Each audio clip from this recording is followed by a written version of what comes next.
하나님의 말씀 봅니다. 신명기 7장 6절에서 11절 말씀. 어제는 1절부터 5절까지 보았는데요, 6절 말씀부터 보도록 하겠습니다. 6절부터 11절 말씀, 우리 한 절씩 교독하도록 하십시다. 신명기 7장 6절부터 11절까지입니다. 너는 여호와 내 하나님의 성민이라. 내 하나님 여호와께서 지상 만민 중에서 너를 자기 기업의 백성으로 택하셨나니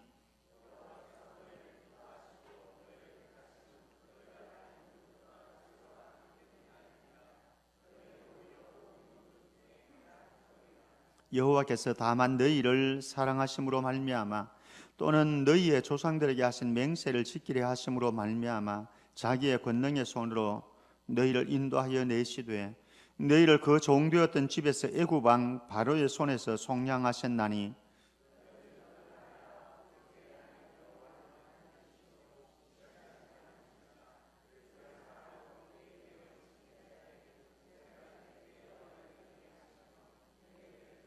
그를 미워하는 자에게는 당장에 보응하여 멸하시나니 여호와는 자기를 미워하는 자에게 지체하지 아니하시고 당장에 그에게 보응하시느니라.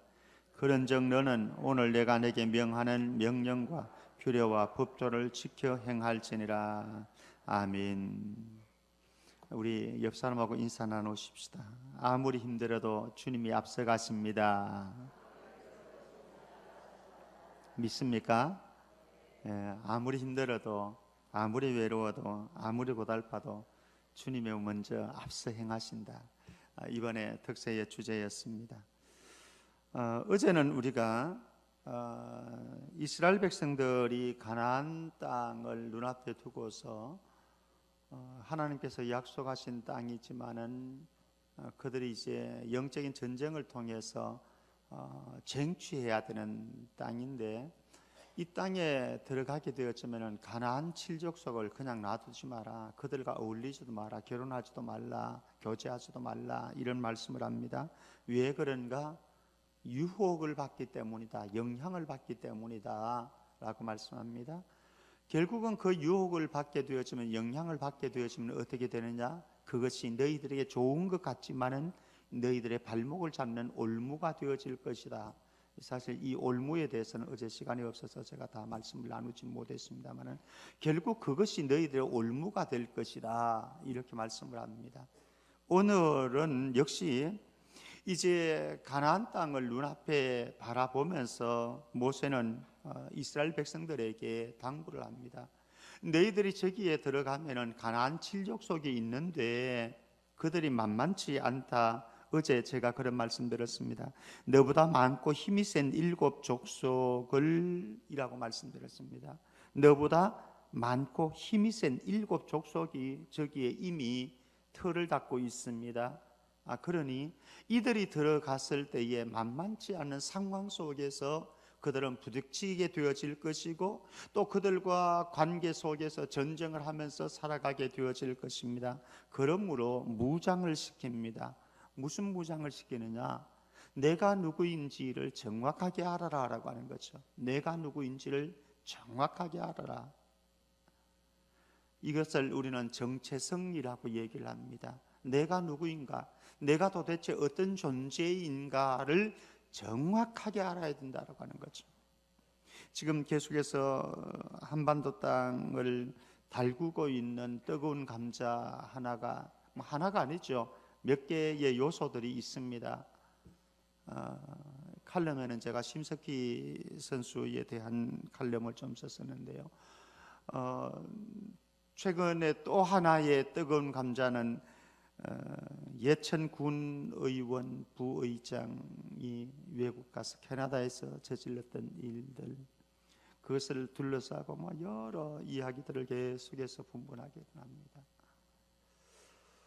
내가 누구인지를 기억했다고 한다면 자기 정체성을 그들이 정확하게 알고 있었다고 한다면 이런 일들은 벌어지지 않았을 텐데 참 안타까운 일이 아닐 수가 없습니다. 내가 누구인가? 2019년도를 우리 걸어갑니다. 발자국을 떼어놓았습니다. 어떤 상황, 어떤 일들, 어떤 문제 앞에 있을지라도 우리 기억하십시다. 내가 누구인가? 내가 누구인가?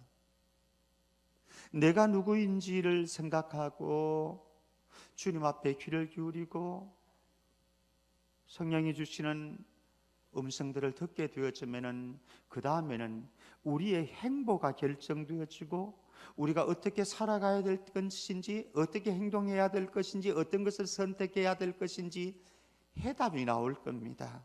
그래서 그 해답을 따라서 한 걸음씩 한 걸음씩 걸어가다 보면은 우리의 길들이, 그리스도인의 길들이 엮어질 수 있는 거죠. 그러면은 우리가 도대체 어떤 존재입니까? 6절 말씀 보십시다. 6절요. 6절 같이 봅니다. 시작. 너는 여호와 내 하나님의 성민이라. 내 하나님 여호와께서 지상 만민 중에서 너를 자기 기업의 백성으로 택하셨나니. 여기 택하셨다 이렇게 말씀합니다. 택하셨다. 7절에도 여호와께서 너희를 기뻐하시고 너희를 택하시면, 택했다, 선택했다 라고 하는 거죠. 뽑았다 라고 하는 겁니다. 뽑았다. 이 선택했다, 뽑았다 라고 하는 이 택하다 라고 하는 이 단어는요, 장수가 전쟁에 나가려고 그럽니다. 그러면은 이 장수가 자기와 함께 할 병사들을 선택해서 뽑는 것, 이것을 택했다라고 하는 말씀입니다.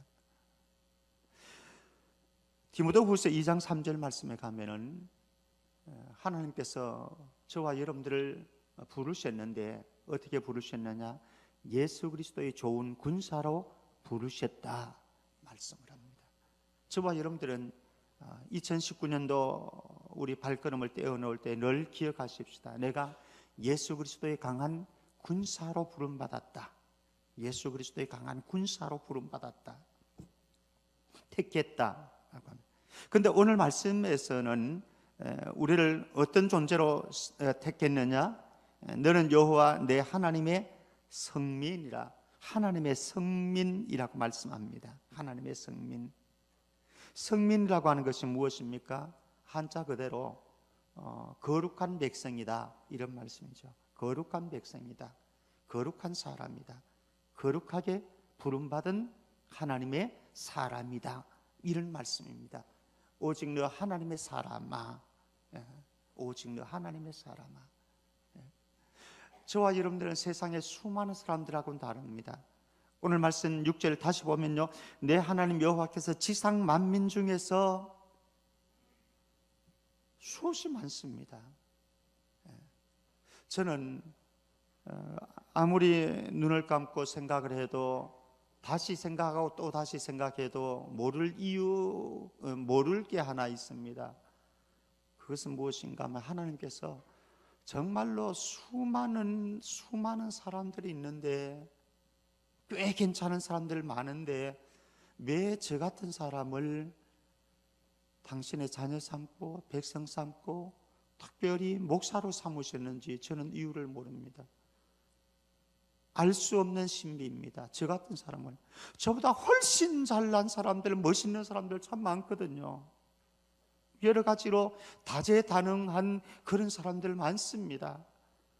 근데 하나님께서는 저를 부르셨고, 그리고 당신의 자녀 삼으시고 백성 삼으실 뿐만 아니라 하나님께서는 목양의 터를 주셔서 목회를 할 수 있는 목사로 불러주셨다, 선택해 주셨다.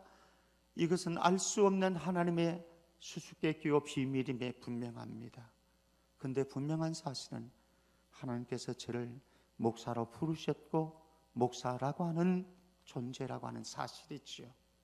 하나님께서 저와 여러분들을 이런 존재로, 여러분들이 생각을 해보십시오. 묵상을 해보십시오. 알 수 있는 일인지 정말로 수없이 많습니다. 수없는 사람들 가운데 히브리 민족, 히브리라고 하는 것이 강 건너왔다 이런 의미거든요. 유프라테스 강, 티그리스 강, 그 길을 건너와 가지고 갈대아 우르에서 건너와 가지고 이룬 아브라함, 요 작은 존재, 미미한 존재, 우상 숭배했던 그런 사람, 그 사람 불러 가지고 민족이 이루더니 그 민족 가운데 수많은 민족들이 있지만은 수많은 민족 가운데 탁월한 민족으로 만들어서 히브리인, 지금도 유태인들의 그들의 어떤 참 탁월함은 인정해 주는 것 아니겠습니까? 이유를 찾을 수 있겠습니까? 하나님께서 왜 이런 은혜를 주셨는지 이유를 설명합니다. 7절, 8절 말씀 봅니다. 먼저 7절 보십시다. 세 가지 이유를 말씀하는데요. 7절 같이요. 시작. 여호와께서 너희를 기뻐하시고 너희를 택하심은 너희가 다른 민족보다 수요가 많기 때문이 아니라 너희는 오히려 모든 민족 중에 가장 적으니라. 첫 번째 이유가 나옵니다. 다른 민족보다 수요가 많기 때문이 아니다. 오히려 너희들은 적기 때문이다. 이렇게 말씀합니다. 이해됩니까? 이게 참 이해 안 될 일입니다. 사실 사람들은요, 여러분들이 기업을 한다라고 하십시다. 기업을 한다라고 하십시다. 종업원을 뽑습니다. 어떤 사람 뽑겠습니까? 잘난 사람 뽑죠. 좋은 학벌 가진 사람, 또 스펙을 이런저런 그 기업에 필요한 스펙들을 쫙 가진 사람, 이런 인물도 괜찮고 멋지게 생겼고 우리 회사를 대표한다고 해도 부끄럽지 않은 이런 존재, 이런 사람을 뽑지 않겠습니까? 그런데 오늘 말씀 다른 민족보다 수요가 많기 때문이 아니고 가장 적기 때문이다. 만약 이들이 잘나서 스펙을 가졌기 때문에, 조건을 가졌기 때문에 그래서 뽑는다고 그런다면 사실은 하나님의 하나님 되심은 나타날 것이 없습니다. 저같이 부족한데, 우리같이 연약하고 보잘것없는데, 그런데 우리 같은 자를 불러가지고 선택해가지고 그래서 일을 하시는 하나님, 누가 위대한 겁니까? 제가 위대한 겁니까? 여러분들이 위대한 겁니까? 만약에 우리가 수요가 많아가지고 능력이 있어가지고 우리가 잘하는 사람이어서 그래서 우리를 불러서 그래서 선택해가지고 그래서 일을 맡겼습니다. 일을 잘합니다. 누구에게 모든 영광이 돌아갑니까? 나에게 돌아가지요. 왜? 내가 그 조건을 가졌으니까, 내가 잘했으니까. 근데 하나님께서는 그렇지 않다라고 하는 겁니다. 내가 너희들을 위해서 일하는 것을 너희들이 알기를 원하고 인정하기를 원하고 그 인정 속에서 내가 지상 만민 가운데 여호와 한 분밖에 없다라고 하는 것을 드러내고 선포하기를 원한다. 그래서 저와 여러분들 같이 부족한 자들을 선택해 주셨고 지상 많은 사람, 많은 민족, 많은 사람들, 그 가운데 뛰어난 사람들도 많은데 우리 같은 사람들을 선택해서 하나님의 하나님 되심을, 하나님의 영광을 스스로 나타내기를 원하시는 하나님, 위대하신 분이십니다. 두 번째 이유를 말씀합니다. 8절 말씀 보십시다. 8절 같이요. 시작. 여호와께서 다만 너희를 사랑하심으로 말미암아 또는 너희의 조상들에게 하신 맹세를 지키려 하심으로 말미암아 자기의 권능의 손으로 너희를 인도하여 내시되 너희를 그 종되었던 집에서 애굽 왕 바로의 손에서 속량하셨나니. 두 가지 이유를 추가해서 말씀합니다. 두 번째 이유는 무엇인가? 여호와께서 다만 너희를 사랑하심으로 말미암아, 너희를 사랑하심으로 말미암아라고 말씀합니다. 우리를 사랑했기 때문에 뽑았다는 게, 선택했다는 거예요. 다른 이유 없어요. 다른 이유 없습니다. 그냥 우리를 사랑했기 때문에. 다시 질문을 해봅니다. 그러면 왜 나를 사랑해 주셨습니까? 사람은 그렇지 않습니까? 이 사람을 내가 사랑하는 데는 사랑하는 이유가 있습니다. 진민건 전사님을 제가 사랑하는 데는 사랑하는 이유가 있어요. 잘났잖아요.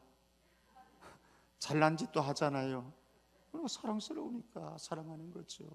못난 짓 해봐요. 그런데 다시 한번 생각해 보면요, 다시 한번 묵상해 보면은, 그러면은 내가 정말 잘났느냐, 내가 잘난 짓을 했느냐? 저는 주님 앞에서 그렇지는 못한 것 같아요. 여러분들은 모르겠습니다만 저는 아무리 생각해도, 아무리 점검해봐도 제가 사랑받을 만한 존재는 아니에요. 그런데 주권적인 하나님의 사랑이고 하나님의 은혜입니다. 주권적인, 제가 은혜 받을 만한 존재였어, 사랑받을 만한 존재였어가 아니고 주권적인 하나님의 무조건적인 전적인 하나님의 마음에서 나오는 그 사랑, 그 은혜가 저에게 부어져서 저를 선택해 주셨고 여러분들도 그렇게 선택해 주셨을 것입니다. 이 은혜, 이 사랑 어떻게 다 감당하겠습니까? 정확하게 우리를 알자라고 하는 겁니다. 정확하게 우리를 알자라고 하는 거죠. 세 번째 이유가 있습니다. 세 번째 이유, 계속해서 8절에서 말씀합니다. 또는 너희의 조상들에게 하신 맹세를 지키려 하심으로 말미암아. 사람은 부부간에도 우리 제가 결혼을 주례를 하고 나서 아마 여러분들 유심히 저를 살펴보았으면 아마 보았을 것입니다. 주례를 하고 나서 이제 사진을 찍기 전에 신혼 부부에게 신랑 신부 앞으로 다가갑니다. 그래서 신랑 신부의 두 손을 제가 꼭 잡고 하나 얘기를 해줍니다. 무엇인가 하면은 여러분들이 이제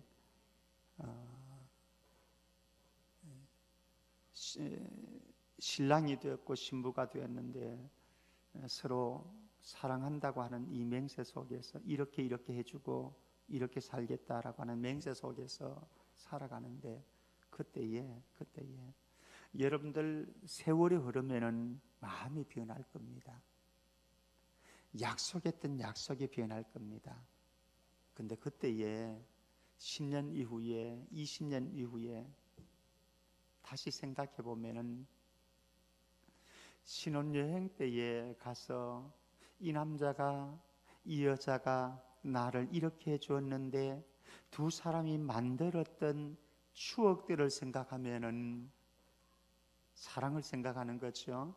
추억들을 생각하면은 그때의 10년 후에 20년 후에 나를 힘들게 하고 아프게 하는 이것도 잊어버릴 정도의 추억을 만들어 오십시오. 왜? 인생은 추억을 먹고 사는 존재이니까. 사실 화가 나는데 저 사람이 하는 행동이 못마땅한데 어느 때에 저 사람이 나에게 해주었던 사랑, 추억들을 생각하면 넘어갈 수 있죠. 덮어질 수 있죠. 그런 추억을 만들어 가지고 오십시오. 제가 두 손 꼭 잡고 당부를 합니다. 사실 결혼식 때 우리 서약합니다. 손을 들고 서약하지만은 또 저는 본인의 목소리로 본인이 서약하도록 일부러 시킵니다. 그렇지만은 그 서약이 지금은 다 어디론가 사라져 버렸어요. 이게 인생입니다. 그런데 오늘 말씀에 보면은 하나님은 그러한 분이 아니세요. 하나님은 또는 너희의 조상들에게 하신 맹세를 지키려 하심으로 말미암아 아브라함과 맺었던 그 약속, 창세기 12장 1절에서 3절 말씀에 15장에 가면 반복되어지는 약속, 이삭과 맺었던 약속, 야곱과 맺었던 약속, 그것이 지금까지 유효해서 하나님의 가슴에서 유효해서 내가 그 약속 지키려고 너희들을 선택했다, 이렇게 말씀합니다. 그래서 너희들을 그렇게 선택해 가지고 내가 너희들을 성민 거룩한 백성으로 만들었다 말씀을 합니다. 사랑하는 성도 여러분, 우리 앞에 어떤 일들이 벌어질지 모릅니다. 어떤 상황들에 놓일지 모릅니다. 아무도 장담할 수 없습니다. 그런데 기억하십시다. 나는 엄청난 지상 만민 가운데 그 경쟁을 뚫고서 내가 선택받은 하나님의 거룩한 백성이요, 하나님의 자녀요, 왕 같은 제사장이라고 하는 사실. 그렇기 때문에 우리는 이 세상과 끈을 맺고 살아가는 존재가 아니라 세상이나 세상에 있는 것들을 사랑하지 말고 9절 말씀 가면은 그런즉 너는 알라 오직 내 하나님 여호와는 하나님이시오 신실하신 하나님이시라. 그를 사랑하고 그의 계명을 지키는 자에게는 천대까지 그의 언약을 이행하시며 인애를 베푸시되. 이 세상이나 세상에 있는 것 사랑하기보다는 이런 우리를 선택하시고 뽑아주신 그 놀라우신 하나님의 손에 저와 여러분들의 인생을 맡기고 그분 손 하나 붙잡고 다른 우리 손에 잡히는 것도 없을지 모르겠습니다. 돈도 없고 이것도 없고 저것도 없고 안 잡힐 수 있습니다. 그러나 우리 안에 부유한 것 하나 있으니 예수 그리스도, 그분의 십자가, 그분의 사랑, 그분의 전적인 은혜, 요거 하나 붙잡고 달려가는데 못났어도 주눅 들지 말고. 왜요? 이런 사랑받은 자이니까, 이런 은혜 받은 자이니까. 잘났어도 잘난 체 하지 말고 그저 주님의 사랑에 감격해서 주님만 사랑하고 주님 은혜 갖기 위해서 주님 은혜 속에서 믿음의 삶 달려가서 12월 달 파이널 지점에 갔을 때에 우리 모두가 예수님 때문에, 하나님의 은혜 때문에, 하나님의 사랑과 하나님의 인애 때문에 여기까지 달려왔습니다. 감사합니다. 우리 모두가 간증하는 은혜가 있기를 주의 이름으로 축원합니다.